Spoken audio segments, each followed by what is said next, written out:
Hi hello welcome to big TV. నేను మీ Gautami. And D10 already అందరూ కూడా ఫాలో అవుతూనే ఉంటుంటారు. అందులోని ప్రత్యేకమైన కంటెస్టెంట్ అని చెప్పుకోవచ్చు రాజు. మరి రాజు గురించి నేనైతే ఎప్పటి నుంచో వెయిట్ చేస్తూ ఉన్నాను. అసలు రాజు ఎక్కడ కూడా దొరకని పరిస్థితులు కనిపిస్తున్నాయి. అంటే ఆయనకున్న ఫేమ్ నేమో అలాంటిది. బట్ ఇవాళ మన చేతుల్లో చిక్కారు కాబట్టి కొన్ని విషయాలు కొన్ని వివరాలు తెలుసుకోవాలని అనుకుంటున్నాను. సో ఈరోజు మన ముందున్నారు చాలా ఫార్మల్గా చాలా డీసెంట్గా ఒక ఇంటర్వ్యూకి అంటే ఒక సాఫ్ట్వేర్ ఇంటర్వ్యూకి వెళ్ళేటట్టు రెడీ అయ్యి వచ్చారు. మరి తెలుసుకుందాం. హాయ్ రాజు. హాయ్ అండి. మీరు మాట్లాడుతుంటే నాకు భయం వేస్తుంది. ఎందుకండి భయం? ఇంత కూల్ గా మాట్లాడుతున్నాను కదా నేను. కూల్గా మాట్లాడితే ఓకే, బట్ కాకపోతే అన్ని రహస్యాలు అన్ని బయట పెడతా అంటున్నారు. రహస్యాలన్నీ బయట పెడతా అన్నారని భయపడుతున్నారు అంతే. ఓకే. సో రాజు, అసలు మీ గ్రాఫ్ కనుక చూసుకున్నట్లయితే ఎక్కడ స్టార్ట్ అయ్యి ఎక్కడ వరకు వచ్చారు? సో దీని గురించి మిమ్మల్ని అభిమానించే వాళ్ళు ఎంత ప్రౌడ్ గా ఫీల్ అవుతూ ఉంటారో, దాన్ని ఫేస్ చేసిన వచ్చిన మీరు ఇంకెంత ప్రౌడ్ గా ఫీల్ అవుతున్నారు? నన్ను క్వశ్చన్ అడిగారు ఇప్పుడు దాన్ని. అంటే నేను ఫేమ్ అయ్యాను అనే విషయం నాకు ఎప్పుడు తెలిసిందంటే, నా పేరు ఒకళ్ళు పచ్చబొట్టు పొడిపించుకున్నప్పుడు. సో ఒక 50 మంది దాకా పేరు పచ్చబొట్టు పొడిపించుకున్నారు, D10 రాజు అని. సో వాళ్ళు పచ్చబొట్టు పొడిపించుకున్నందుకు మనం ఎక్కడ తగ్గకూడదు కాబట్టి 1 by 1 అంటే వెంటనే ఏది అయిపోదు, ఏదైనా టైం టేక్. సో దానికోసం నేను హార్డ్ వర్క్ చేస్తూనే ఉంటాను, నా ఫ్యాన్స్ కోసం ఎప్పటికైనా. ఓకే. సో పచ్చబొట్టు అన్నారు, పెద్ద పెద్ద హీరోలకి పచ్చబొట్లు పొడిపించుకునే ఫ్యాన్స్ ఉన్నారు అని అంటే అందులో పెద్ద ఆశ్చర్యపడాల్సిన అవసరం లేదు. బట్ రాజుకి అనగానే మీ దగ్గరకు వచ్చి చూపించిన వెంటనే మీరే అసలు ఆ ఫీలింగ్ ఎట్లా ఉండే అసలు? అంటే నార్మల్గా మన ఇంట్లో వాళ్ళు అంటే తెలిసిన వాళ్ళు ఇలా పచ్చబొట్టు పొడిపించుకున్నా, అరే మనోడు మనకు ఒకలా ఫీలింగ్ వస్తుంది. అంటే సొంత మమ్మీ డాడీ అయినా కానీ. అలాంటిది నిన్నెవ్వరో కూడా తెలీదు, నన్ను కూడా చూడలేదు వాళ్ళు. అలాంటిది నా పేరు పచ్చబొట్టు పొడిపించుకునేసరికి నాకు ఆల్మోస్ట్ ఏడ్చిన. వాళ్ళు పట్టుకొని ఏడ్చిన. అంటే ఎందుకురా నేనంటే అంత ఇష్టం అని చెప్పేసి వాళ్ళ ఇంటికి వెళ్ళాను. వాళ్ళ ఇంటికి వెళ్తే ఆల్మోస్ట్ ఇంట్లో ఒక హీరోకి ఎలా పెట్టుకుంటారో అలా వాళ్ళ బామ్మగారు నాకు చెప్తున్నారు, నేను లెగిసిన వెంటనే నీ ఫోటో అయితే చూస్తానన్న. అంటే పెద్ద నార్మల్గా నా ఏజ్ వాళ్ళు ఫ్యాన్స్ ఉన్నారంటే ఓకే, కానీ పెద్దవాళ్ళు కూడా ఉండేసరికి నాకు చాలా ఎమోషనల్ అయ్యాను. అండ్ ఈ గ్రాఫ్ మీ పేరెంట్స్ ఎట్లా ఫీల్ అవుతూ ఉంటారు అసలు? మమ్మీ మాత్రం చాలా హ్యాపీ, అంటే చాలా హ్యాపీ. అంటే ఒక ప్లేస్కి వెళ్ళిన తర్వాత అమ్మ బంగారు లాంటి కొడుకుని కన్నావా అమ్మ అంటే అదొక అది చాలు కదా, ఒక మంచి కాంప్లిమెంట్. నాకు ఎక్కడికి వెళ్ళినా కానీ అది మమ్మీ. అదే మీ మమ్మీ కరెక్ట్ పేరే పెట్టారు నీకు, రాజు అని. ఎక్కడికి వెళ్ళినా రాజు లాగే ఉండాలి. నా నేమ్ ఏంటి తెలుసా మీకు? సొంత పేరా ఏంటి? ఒరిజినల్ నేమ్ తెలీదా? నాకు తెలియదు, నిజంగా నాకు తెలియదు. యాక్చువల్లీ రాజు అనే పేరు మా అమ్మ ముద్దుగా పిలుచుకునే పేరు, అది అసలు పేరు రాజు కాదు. రాజు అని రాజు ముద్దుగా పిలుచుకునే పేరు, అదే ఫ్రెండ్స్ మధ్య అలవాటైంది. నా అసలు పేరు సాకేత్. సో D10 టైటిల్ కొట్టిన తర్వాత అందరికి రాజు అని ఫిక్స్ అయిపోయింది కాబట్టి. సాకేత్ బాలేదబ్బా, టు బి ఫ్రాంక్, రాజే బాగుంది. సాకేత్ రాజు అని పెట్టుకున్నాను. సాకేత్ రాజు. ఓకే. సో రాజు అండ్ ఢీలో ఇప్పుడు మామూలుగా లేదుగా అసలు, ఫుల్ ఇచ్చి పాడేస్తున్నారు డాన్సులతోని, రొమాన్సులతోని, లవ్ ట్రాక్లతోని. ఏంటి? టీవీ షో వర్క్ అండి, అంతే, అంతే మించి. ఏ నిజం చెప్పండి. మీకు అబద్ధం చెప్తానా? నాకే అబద్ధం చెప్తారు మీరు. సీరియస్ గానే అది టీవీ షో వర్క్ మాత్రమే. నేను నాకంటూ లవ్ ట్రాక్లు ఇవన్నీ లేవు. రాజుకి లవ్ లేదా? రాజుకి లవ్ లేదా? లేదు, నిజంగా రాజుకి లవ్ లేదా? ఎందుకండి అంత షాక్ అవుతున్నారు మీరు అసలు? హలో, ఇండస్ట్రీలో ఉంటున్నారు, ఇంతమంది ఫ్యాన్స్ ఉన్నారు మీకు, ఇంతమంది ఫ్యాన్ బేస్ ఉంది, డాన్స్ హైలైట్ చేస్తారు, చూడడానికి బాగున్నారు. మరి గర్ల్ ఫ్రెండ్ లేదంటే ఎట్లా నమ్మాలి? ఇవన్నీ ఉన్నాయి కాబట్టి లేదండి. వీటన్నిటికీ టైం ఇచ్చి అమ్మాయికి టైం పక్కన పెట్టారా? ఎందుకంటే మా వాళ్ళని ఎక్కడ తగ్గకూడదు. మళ్ళీ ఇంకోటి, పేరెంట్స్కి ఇచ్చిన మాట ఇంకా హైప్ లో తీసుకెళ్ళాలి. ఏం మాట ఇచ్చారండి? లవ్ అసలు చేయను అన్నారా ఏంటి? అట్లా అని కాదు, ఒక నాకంటూ ఒక ఇప్పుడు డాన్స్ అనే పేరు వస్తే అన్ని పేర్లో రాజు అనే పేరు కూడా ఉండాలి. అంటే డాన్స్ అంటే ఓకే రాజు ఉన్నాడు కదా అనే థాట్ రావాలి అందరికి, అలా తీసుకెళ్ళాలని నేను. కానీ అదేంటి మాకు మరి రాజు అంటే డాన్స్ అని కాకుండా రాజు అంటే అంశు అని కూడా గుర్తొస్తుంది. అదే అండి, అది ఓన్లీ టీవీ షో వరకు మాత్రమే. మరి మీరు అది అట్లా క్రియేట్ చేసి జనాల మైండ్ లో మరి నింపుతున్నారు. ఎపిసోడ్ ఏం ఎక్కడ తగ్గట్లేదుగా, మించి ఒక ఎపిసోడ్ కి మించి అంతకు మించి అన్నట్టు అట్లా మించుకుంటూ పోతున్నారుగా మరి. అది ఇక తప్పదు, వెళ్తుంది అలా. అంటే డీ షో మీ చేత అట్లా చేపిస్తుందా? అట్లేం లేదు. అంటే మీరే చేస్తున్నారా? కాదు కాదు. మరి షో చేయించక మీరు చేయక మరి ఎవరండి చేపిస్తుంది చెప్పండి మాకు మధ్యలోని. నార్మల్గా తను ఏమని చెప్పింది, మీకు ఎవరికి ఇక్కడ ఎవరి ఇష్టం అని చెప్పేసి అడిగారు. అవును. నాకు రాజు అంటే మీ అదే ఎవరు వచ్చి ప్రపోజ్ చేస్తారంటే రాజు వచ్చి ప్రపోజ్ చేస్తే నాకు ఓకే అని చెప్పింది. ఒక అమ్మాయి అలా అడిగినప్పుడు మనం అలా అంటే బాగోదు కదండి. అంటే ఇప్పుడు నేను అడుగుతాను, నాకు అట్లానే ప్రపోజ్ చేస్తారా? నేను ప్రపోజ్ చేశానా? నేను తనకి చేయలే కదా. అంటే ఇష్టమని చెప్పారు కదా. ఎవరికి? అమ్మాయికి. నాకు నచ్చింది అని చెప్పలే. ఇప్పుడు నార్మల్ గా పద్ధతిగా ఉంటారు, శారీ మంచిగా వేసుకుంటారు, నాకు మీరంటే ఇష్టం అని చెప్పి అలా చెప్తాం, అంతే కదా. అంతే. మీరు అట్లా చెప్పినందుకు మేము లవ్ ట్రాక్ వేసేసుకుంటున్నాం, హార్ట్ వేసేసుకుంటున్నాం, వెనక సాంగ్స్ వేసేసుకుంటున్నాం. అంతే, అంత మించి ఏం లేదా చూడండి అయ్యా, ఏం లేదాడ, మనమే ఎక్కువ ఎక్స్పెక్టేషన్స్ పెంచుకుంటున్నాం. అంతేనా? మీ ఫ్యాన్స్ కి నేను చెప్పానండి నా తరపు నుంచి. ఎందుకంటే మిగతా వాళ్ళు లవ్ చేయరు కదండి మనల్ని. వాళ్ళు తప్ప వాళ్ళు చాలా మంది ఫ్యాన్స్ హట్ అవుతున్నారు అమ్మాయిలు. మీకు అమ్మాయిల ఫ్యాన్స్ కూడా ఉంటారుగా మరి. రాజుకి కచ్చి ఫేస్ అంటే ఈ నెల్లి అటు పట్టుకున్నారు అని చెప్పి హట్ అయ్యిన వాళ్ళు కూడా చాలా మంది ఉన్నారు. చాలా మంది హట్ అయ్యారు. సో మెసేజ్లు వస్తూ ఉంటాయి ఇన్స్టాలో? వస్తూనే ఉన్నాయి ఎప్పటికీ. చూస్తారా? చూస్తాను, అన్ని చూస్తాను, బట్ రిప్లై ఇవ్వాలంటే కొంచెం భయం. చూడటం అయితే చూస్తారు? చూస్తాను. మీకు ఎవరైనా రాజు నువ్వు ఇట్లా చేస్తుంటే నాకు నచ్చట్లేదు అని చెప్పి ఎవరైనా పెట్టారా? అందరు అదే పెడతారు. అవునా? గర్ల్స్ అయితే అది పెడతారు, బాయ్స్ అయితే అన్న ఎందుకన్నా అమ్మాయి మనం విన్న వాళ్ళన్న టైటిల్ కొట్టాలన్నా అని చెప్పి మనోళ్ళు కొంతమంది. ఇంకా ఎక్కువ ఫ్యాన్స్ ఏంటంటే రాజుగారు మీరు టైటిల్ మీద ఫోకస్ చేయండి, మీరు అందరికి. సో అందుకే మీరేం కంగారు పడకండి, నేను ఓన్లీ డాన్స్ మీద తప్ప వేరే దాని మీద ఏం ఉండను, ఏం కాన్సన్ట్రేషన్ పెట్టడం లేదు. ఓకే. సో ఏదైనా ఏ మాటకి ఆ మాట అనుకోవాలి, కానీ మీ ఇద్దరు పేరు బాగుంది. నిజంగానే ఆన్ స్క్రీన్ చాలా బాగున్నారు ఇద్దరు, బాగా అనిపించింది. అంటే సుధీర్ రష్మిని మర్చిపోయే అంత లెవెల్లో తీసుకోబోతున్నారు అసలు మీ ఇద్దరు, తెలుసా? అంటే ఢీ అంటే మేబీ సీజన్ కి ఒక కపుల్స్ అన్నది రావాలి అన్నది ఆచారంగా వచ్చేస్తుంది. అది ఒక పద్ధతి, ఒక పద్ధతి, ఒక విజన్ చూడండి అన్నట్టు మీరు అది ఫాలో అవుతా ఉన్నారు. అసలు తప్పదు కదండి, తప్పదు, అవ్వాలి. అండ్ మీ డాన్స్ అండి, first of all me dance గురించి చెప్పాలంటే ఏంటి అసలు మీ కాళ్ళల్లో ఏమైనా పెట్టుకొని వస్తారా? స్ప్రింగులు, చక్రాలు అసలు ఎక్కడ కూడా. మేము కొంచెం దూరం నడిచేసరికి కాళ్ళు నొప్పులు అంటాం, అవంటాం ఇవంటాం, కూర్చొని పోతాం. అంతంత స్టెప్లు వేస్తూ ఉంటారు, నెక్స్ట్ మూమెంట్స్ చేస్తూ ఉంటారు. మీకు అసలు కాళ్ళ నొప్పులు అన్నవి రావా? బ్రేక్లు అవ్వడం కానీ ఏం ఉండవు అసలు? అన్నీ అయినాయి, బట్ కాకపోతే ఏంటంటే ఒకటి పెట్టుకున్నానంటే మైండ్లో అది ఖచ్చితంగా నేను రావాలి, లేదంటే నా మైండ్ డిస్టర్బ్ అవుతూ ఉంటుంది. ఒక దాని మీద నేను ఫోకస్ చేశానంటే మిగతా అన్ని పక్కన పెట్టి ముందు అది కంప్లీట్ చేస్తాను. యాక్చువల్లీ ఎక్కువ దూరితే మాత్రం వదలను. ఎన్ని డేస్ లో వచ్చేస్తుంది మీకు సాంగ్ మొత్తం? అంటే ఎన్ని డేస్ ప్రాక్టీస్ చేస్తారు మీరు? నాకు సాంగ్ మీద ఫుల్ ఇంట్రెస్ట్ ఉండి నా మైండ్ బాగుంటే గంటలో అవ్వబడతాను. 1 hour అంతే? 1 hour. ఓకే. ఆ 1 hour లోని జస్ట్ మీరు చూస్తారా లేకపోతే సాంగ్ అంతా చేస్తాను? సాంగ్ కంప్లీట్ చేసేస్తాను. అంటే ఇప్పుడు మనం డీలో పర్ఫార్మెన్స్ ఎలా చేస్తాను అట్లా సాంగ్ కంప్లీట్ చేస్తాం 1 hour లో. అంటే ఆ వైబ్ అలా ఉంటే. సో ఆ వైబ్ కోసం మేము 24 hours ఆ డాన్స్ క్లాస్లోనే ఉంటాం, ఆ ఒక్క వైబ్ కోసం.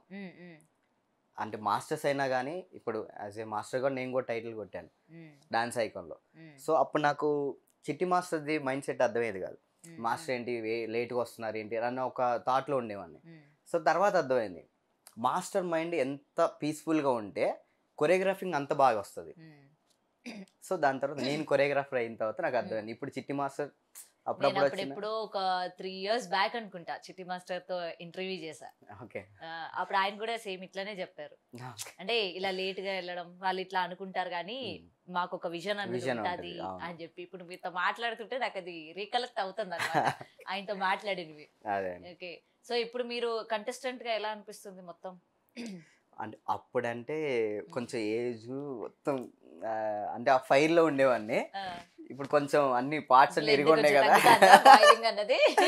కొంచెం పార్ట్స్ అన్ని ఇరిగిపోయి ఉన్నాయి కాబట్టి కొంచెం ఆచి తూచి వెయ్యాలి. అసలే పెళ్లి కావాల్సిన అబ్బాయి కదా. నాకు ఎందుకు లేదు ఇప్పుడు పెళ్లి జోలు ఎందుకండి? వద్దా పెళ్లి? కావాలి. Recent గా ఉన్న పరిణామాలు చూస్తుంటే ఏమనిపిస్తుంది? ఒక కుక్కర్, ఒక డ్రమ్ము ఇవి అమ్మో చూస్తున్నప్పుడు మీకు ఏమనిపిస్తుంది? అంటే మనకు అంత రాదులేండి ఆహా. అందుకే ఆ నమ్మకం అయితే నాకుంది. నాకు ఓకే, వచ్చే మీరు అమ్మాయి ఎందులోకి దూరరని అర్థమైంది అంతే. And okay. ఇంకొకటి ఏంటంటే మనకి వచ్చే అమ్మాయి ఖచ్చితంగా నేను సెలెక్ట్ చేసుకునే అమ్మాయి మాత్రం చూడండి చాలా మరి లవ్ ట్రాక్ల వల్ల మిమ్మల్ని ఏదైనా ఆల్రెడీ కొని పెట్టుకొని ఇంట్లో పెట్టుకుంటే మీకే ప్రాబ్లం మరి. ఈ అదే లవ్ ట్రాక్లు ఇవి ఈ నడుపుతా లవ్ ఉంటే ట్రాక్ అదేమో ఉండటం లవ్ వల్లే ఎవరు పెట్టుకొని మనల్ని లవ్ చేయట్లేదు. రాజు అంటే రాజు ఏముంది లవర్ బాయ్ రొమాంటిక్ బాయ్ అని చెప్పేసి ఇందాక కూడా మీరు కూడా అవును, అన్నారు. మీరు సిక్స్ ప్యాక్లు చూపించుకొని వాళ్ళ కింద చేసుకొని అట్లా హాట్ పర్ఫార్మెన్స్ చేస్తారు అంటే ఎవరైనా అదే అనుకుంటారు మరి. ఆ? ఎవరు అనుకోవడంలో ఎవరు తప్పుందా? పడట్లేదండి మీరు ఎలా అంటే ఒకవేళ ఒక అమ్మాయి నచ్చి నేను చెప్పాలన్నా అమ్మాయి ఫస్ట్ హాయ్ అని చెప్పానంటే ఏ రాజుకు మీరా తెలుసు అంశు రెడ్డి లవ్ మళ్ళీ చూసారా, అది మీకే ఎఫెక్ట్ అవుతుంది. అదే కదా అదే కదా, అట్లా అయిపోయింది పరిస్థితి. మరి ఇది తెలిసి నేనే అది నిజమని నమ్మాను. ఇంక కాదండి. వేరే అమ్మాయిలు ఎట్లా ఖర్చీపేస్తారు మీకు? అదే ఆ? కనీసం దుప్పట్లు కూడా వేయరు మీరు ఇట్లా లవ్ ట్రాక్ నడిపిస్తా ఉంటే. అమ్మాయి లేదని చెప్పుకొని బాధపడ్డం తప్ప. ఇప్పుడు తప్ప అది బెటర్ లేండి. అమ్మాయి లేకపోతే మంచిదే కదా, మన ఫోకస్ మీద గోల్ మీద ఉంటుంది. గోల్ మీద ఫోకస్ ఉంటుంది అంతే అంతే అంతే. ఫోకస్ మీద గోల్ మీద అదేలే, ఏదో ఏదో ఒకటి. ఓకే. అండ్ ఫైనల్లీ అంటే ఇప్పుడు డీ ప్రోగ్రామ్ అనేసరికి ఇంతకు ముందు అందరికి చాలా ఎక్స్పెక్టేషన్స్ ఉండేవి. అరే ఈ డాన్స్ అంటే ఇలా చేయాలి, ఇది డాన్స్ అని. రాను రాను చూస్తూ ఉంటే ఈడ డాన్స్ ఏడుందిరా, అసలు డాన్స్ ఎక్కడుంది? మొత్తం ఎగురుతున్నారు, దుంకుతున్నారు, పాటకి సంబంధం లేకుండా చేస్తున్నారు. అండ్ మీ మీద వచ్చిన ట్రోల్స్ మీరు కూడా చూసే ఉంటారు, చాలా ట్రోల్స్. డాన్స్ అంటే ఇదిరా డాన్స్ అంటే, నువ్వు చేసేది కాదు అన్నట్టు కొంతమంది ట్రోలింగ్ కూడా చేస్తూ ఉంటారు. ఏం చెప్తారు దాన్ని? అట్లని కాదు, ఇప్పుడు జనరేషన్ మారుతున్న కొద్దీ స్టైల్స్ అనేది మారుతూ ఉండాలి. ఇప్పుడు ఏది నేను కృష్ణలాగా డాన్స్ చేస్తానంటే లేదు అలాగే విన్ అవుతానా, లైక్ చెప్తున్నాను ఒక హీరో మెటీరియల్ లాగా చెప్తున్నాను. ఒక జనరేషన్ మారుతున్నప్పుడు స్టైల్స్ కూడా మారుతూ ఉంటాయి. అంటే ఇయర్ బై న్యూ స్టైల్స్ వస్తూ ఉంటాయి. దాని తగ్గట్టు మనం వెళ్తాం. సో అంతేగాని లేదు మాకు అదే కావాలి మేము అదే చేస్తాం అని అంటే మనం ఓడిపోతాం. ఇక్కడ ఈ జనాలు ఏమనుకుంటున్నారు, వాళ్ళు ఏమనుకుంటున్నారు, జనాలు అందరు బాగానే ఉంటుంది. కాకపోతే ఎవరో ఇద్దరు ముగ్గురు దాన్ని ట్రోల్స్ చేయటమో లేదంటే సంథింగ్ డాన్స్ లేదంటమో, అందరు కష్టపడుతున్నారు దాంట్లో. అంటే వీళ్ళు కష్టపడట్లేదు వీళ్ళు కష్టపడుతున్నారు అనేది లేదు, ఎవరి స్టైల్ వాళ్ళకు ఉంటుంది. ఇప్పుడు నా స్టైల్ ఏంటి, నేను ఒకటి ఎనర్జీగా చేస్తాను, ఎక్స్ప్రెషన్స్ ఇస్తాను. సపోజ్ అభి స్టైల్ చేస్తాడు, గ్రేస్ చేస్తాడు, పన్నన్న కామెడీ ఉంటుంది, డ్యాన్స్ ఉంటుంది, ఎక్స్ప్రెషన్స్ ఉంటాయి. అట్లా ఎవరి స్టైల్ అంటూ. ఇప్పుడు నేను కామెడీ చేస్తే ఇంకోలా ఉంటుంది, పన్నన్న ఎనర్జీ చేస్తే ఇంకోలా ఉంటుంది, అభి కామెడీ చేస్తే ఇంకోలా ఉంటుంది. అంటే ఒక్కొక్కరి స్టైల్ ఒక్కొక్కటిది, దాన్ని మనం జడ్జ్ చేయకూడదు. సర్కస్ గిక్కస్ అంటే దానికి ఇప్పుడు మేము అది వేస్తేనే కదా విన్ అవుతున్నాం. ఏది అట్లా చాలా హెవీగా స్టెప్లు వేసేసి ఇప్పుడు అదే పర్ఫార్మెన్స్ ఫ్లిప్స్ అవి అవన్నీ చేస్తూ మనకి అదే పర్ఫార్మెన్స్ మనకి దీంట్లో కూడా వస్తాయి. ఇది ముంబై షోస్లో.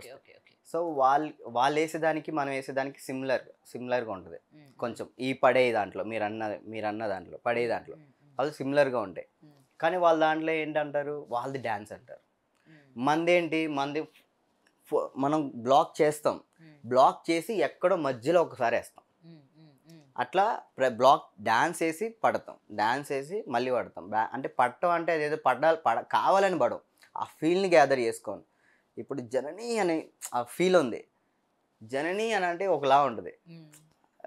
అది ఎక్స్ప్రెషన్, అది మన ఎక్స్ప్రెషన్ కాదు కదా, మంది చేస్తే పైకి తీసుకురావాలి. సో నేను ఆ విధంగా తీసుకెళ్ళాను. కొంతమందికి ఏంట్రా ఈడు అని, కొంతమంది ఏంట్రా ఈడు మనిషేనా ఇలా చేస్తున్నాడు. ఇప్పుడు 10 మందిలో ఒకరు రికగ్నైజ్ అవ్వాలంటే అందరి తగ్గట్టు మనకంటూ ఒక మెట్టు పైన ఉండాలి. ఇప్పుడు సంకేత్ ఉన్నాడు, ఒకప్పుడు సంకేత్ ఫేమస్ దేనికి అయ్యాడు, అవి చేస్తేనే అయ్యాడు. ఆ అబ్బాయి ఏంటి, చిన్నప్పటి నుంచి మ్యాంగ్లూరులో వాళ్ళకి అక్కడే ఉంటారు కాబట్టి జిమ్నాస్టిక్స్ అవి నేర్చుకొని ఉన్నారు. నేను తెలుగుని, అది కూడా ఖమ్మం లోకల్. మన దగ్గర బ్యాక్ జంప్ అంటే ఏంటో కూడా తెలియదు. సో ఎవరికి తెలియదు బ్యాక్ జంప్ అంటే. నేను లేదు బ్యాక్ జంప్ వేస్తాను అదే వేస్తాను అంటే జనాలకి ఎలా నచ్చుతాను నేను. నా డ్యాన్స్ వరకు ఓకే, డ్యాన్స్ చేస్తాను కానీ ఇంకా కావాలంటున్నారు. డ్యాన్స్ వర్క్ చేస్తే ఓడిపోతున్నారు. సో దాని తగ్గట్టు డ్యాన్స్ వేసాం, అదేవిధంగా ఎనర్జీగా ఇది కూడా చేసాం, విన్ అయ్యాం. మళ్ళీ సిమిలర్గా చేస్తే ఓడిపోతాం. ఛాంపియన్స్లో అభి కొరియోగ్రాఫర్గా ఉన్నప్పుడు నేను అప్పుడు ఎక్కువ పడలేదే, అది గుర్తించట్లేదు. అప్పుడు దాంట్లో ఛాంపియన్స్లో రొమాంటిక్ చేశాను, వల్లభ సాంగ్, దాంట్లో ఏం లేదు, నాన్న సాంగ్ చేశాను ఎమోషనల్గా, చాలా వేరియేషన్స్ చేశాను. నా గ్రేస్ టైప్లో తీసుకెళ్ళాం. ఇప్పుడు చిట్టి మాస్టర్ క్రియేటివిటీగా సేమ్ క్రియేటివిటీకి తీసుకెళ్తాం. ఇంతవరకు ఇప్పుడేం అడుగుతున్నారు జనాలు, అన్న ఏదన్నా నీ ఎనర్జీ అంటున్నారు. అలా చేస్తే ఇలా అడుగుతారు, ఇలా చేస్తే అలా అడుగుతారు అనమాట. సో మనం దాన్ని జడ్జ్ చేయాలి, దాన్ని మనం తీసుకోవాల్సిన అవసరం లేదు అంతే. Okay okay. సో ఏదైనా సరే దాని మీద వచ్చే నెగిటివిటీ మనం చూస్తూ ఉంటాం కాబట్టి ప్రతి దానికి పాజిటివ్ ఉంటుంది, నెగిటివ్ ఉంటుంది. మనం తీసుకునే దాన్ని బట్టి ఉంటుంది. అది పాజిటివ్ తీసుకోవాలా, నెగిటివ్ తీసుకోవాలని అంతే. నేనైతే ఫీల్ అయ్యేది అది, మీరైతే ఫీల్ అయ్యేది అది. ఓకే. సో ఢీలో సీజన్ 1 నుంచి సీజన్ 10 వరకు చాలా చేంజెస్ అన్నీ వస్తూ ఉన్నాయి. చాలా వరకు కంటెస్టెంట్స్ కూడా చాలా ఇంప్రూవ్ అవుతూ వస్తూ ఉన్నారు. కొంతమంది కొరియోగ్రాఫర్స్ అయ్యారు, ఇవాళ పెద్ద పెద్ద సినిమాలకి కొరియోగ్రఫీ చేస్తూ ఉన్నారు. సో వెన్ రాజు ఎప్పుడు? యాక్చువల్లీ కొరియోగ్రాఫింగ్ చేయాలని ఉంది నాకు కూడా. అవునా? ఏ హీరోకి? మీకంటే ఒక అరే హీరోకి చెయ్యాలరా అని ఉంటది కదా. NTR sir, my favourite. Pawan Kalyan గారు అండ్ అల్లు అర్జున్ గారు. చెప్పండి, ఇంకా అందరి పేర్లు చెప్పండి, పర్లేదు. అంటే మెయిన్గా వీళ్ళ ముగ్గురుతో అంతే అంతే. సో వీళ్ళ ముగ్గురుతో ఒకటి, ఇప్పటి వరకు వీళ్ళ ముగ్గురు చెయ్యంది రాజు చేయించేది ఏంటిది? వీళ్ళ ముగ్గురు పేర్లు సాంగ్ బట్టి ఉంటుంది కదండి. ఇప్పుడు వాళ్ళకి హీరో, వీళ్ళలోనే క్లాసికల్ చూసేసాం, వెస్టర్న్ చూసేసాం, ఆల్ టైప్ ఆఫ్ వెరైటీస్ చూసేసాం వీళ్ళ ముగ్గురివి. అవును. రాజు కొరియోగ్రాఫర్ అయితే వీళ్ళ ముగ్గురు చేత కొత్తగా ఏం చేపిస్తాడు, వీళ్ళలోని కొత్తగా ఏం టాలెంట్ ని బయట పెట్టిస్తాడు? అది చెప్పను, అది చెప్పలేం, డైరెక్ట్ గా చూపిస్తాం. అది వస్తే ఛాన్స్, చిన్న హింట్. అంటే ఇప్పుడు ఎన్టీఆర్ సార్ చెప్తాను నేను. ఇప్పుడు మన రితిక్ రోషన్ గారితో చేశారు, అది different style, Bollywood style. So మన స్టైల్లో నా స్టైల్, నాకంటూ ఒక కొంచెం సిమిలర్గా నాకంటూ ఒక స్టైల్ ఉంది. సో నేను దాన్ని ఎన్టీఆర్ సార్ మీద ట్రై చేస్తాను. ఓకే. పవర్ స్టార్ గారు? పవర్ స్టార్ గారు మాత్రం గ్రేస్ మ్యాక్సిమం, ఎందుకంటే మా ఫ్యాన్ కాబట్టి. అండ్ ఫైనలీ ఎవరన్నారు? అల్లు అర్జున్ గారు. అల్లు అర్జున్ గారిది అన్ని స్టైల్ చేశారు. మనం ఇంకా నేను కొత్తగా ఆయన స్టైలే నాకు ఉన్నట్టు ఉంటుంది యాక్చువల్లీ. అల్లు అర్జున్ గారి స్టైలే నాకు ఉన్నట్టు ఉంటుంది యాక్చువల్లీ. నేను అలా ఫీల్ అవుతా ఉంటాను. అంటే కొంతమంది మీరు డాన్స్ చేస్తుంటే సార్ నాకు అల్లు అర్జున్ లాగా కనిపిస్తుంది, కొన్ని అలా అనిపిస్తా అంటారు. సో మనకు ఆయన ఏం చేసినా కానీ సిమిలర్గా అనిపిస్తుంది నాకు. ఓకే. సో ఓకే, వెయిట్ చేద్దాం అయితే మరి రాజు ఎలాంటి కొరియోగ్రఫీ చేస్తాడు ఏంటన్నది. Thank you. For more videos like this, subscribe Big TV channel.